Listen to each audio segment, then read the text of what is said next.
So if you aren't already aware, Valve basically destroyed movement in one update. The update was meant to be targeted towards people that were using Razer SnapTap and Wooting keyboards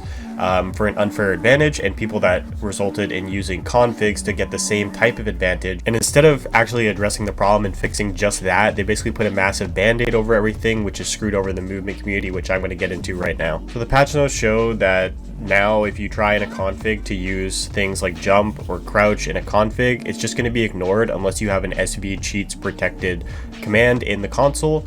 which basically means that all de-subticking is gone, and de-subtick is the whole thing that made b-hopping like as consistent as it was, and it also allowed you to have things like long jump bind, which is straight up only able to be done with a bind. So as it currently stands, we basically have to rely on the subtick system to allow us to b-hop and do everything in movement, which is really bad considering how messy the subtick system is. Moving forward, all we can hope for is that somebody finds a workaround in a config that allows us to still de-subtick or something of the sort, or that Valve does a rollback on this update, or that they allow certain commands through this.